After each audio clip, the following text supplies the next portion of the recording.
ये टॉपिक है genetic disorder, जो केसी फर्स्ट में दे रखा है और मेनली 5 मार्क्स में ये पूछा जाता है। ठीक है, तो उस हिसाब से हम इसका कंटेंट देखेंगे और पढ़ेंगे क्या है जेनेटिक डिसऑर्डर। नाम से ही पता चल रहा है कि हाँ, कोई जीन्स का डिसऑर्डर है जिसमें जीन डिफेक्ट होता है। ठीक है, are genetic problem caused by one और more abnormality in genome. Genome किसे बोलते हैं? जो एंटायर डीएनए रहता है, होल डीएनए रहता है, उसे हम क्या बोलते हैं? जीनोम बोलते हैं। जीन तो क्या हुआ, एक स्पेसिफिक पार्ट हुआ डीएनए का।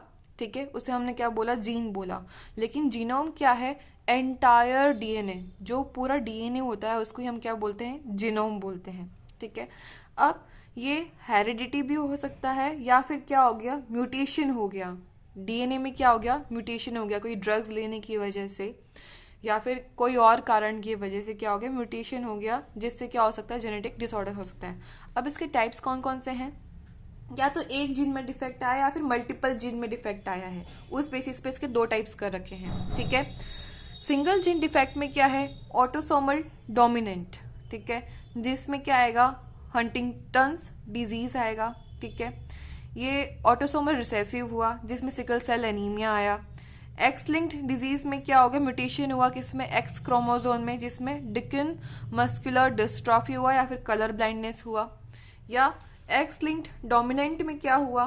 रेट डिजीज हुआ। इसमें क्या होता है? जो बेबी रहती है, चाइल्ड गर्ल बेबी रहता है, उसका नॉर्मल डेवलपमेंट नहीं हो पाता। या फिर वाई लिंक्ड डिजीज हुआ। हंटिंगटन्स डिजीज में क्या होता है? ये भी एक तरीके से पार्किंसन डिजीज की तरह है। इसमें भी क्या होएगा कि भाई जो व्यक्ति रहेगा उसके अंदर प्रॉपर मूवमेंट नहीं हो पाएगा, और इसमें भी बेसल गैंग्लिया का डिसफंक्शनिंग होता है। ठीक है, अब ये हमने देखा सिंगल जीन में कोई डिफेक्ट आने की वजह से क्या क्या हुआ। इसमें थोड़ा सा हमें याद रखना है कि बस कि हाँ, इसमें कुछ कुछ एग्जाम्पल्स हमें देख लेने के हैं। और ऑटोसोमल डोमिनेंट में जैसे इसका देख लिया हमने, रिसेसिव में सिकल सेल एनीमिया देख लिया। ठीक है, वैसे ही मल्टीपल जीन में क्या होगा कि बहुत सारे जीन इंक्लूड होंगे। किस वजह से? एक तो लाइफ स्टाइल खराब होने की वजह से या फिर आसपास के एनवायरमेंट में खराबी होने की वजह से। It is associated with mutation in multiple gene with combination of environmental and life style factor. Example cleft palate हुआ। ठीक है, या फिर ऑटो इम्यून डिजीज में रिमेटॉइड अर्थराइटिस हुआ, माइस्थेनिया ग्रेविस हुआ, जीबी सिंड्रोम हुआ, या फिर डायबिटीज मेलाइटिस हुआ। ये सारे किसके अंदर आते हैं? लाइफ स्टाइल डिसऑर्डर हैं ये। ठीक है, जिसमें मल्टीपल जीन में क्या हो सकता है? डिफेक्ट हो जाता है। डायग्नोसिस हम कैसे करेंगे?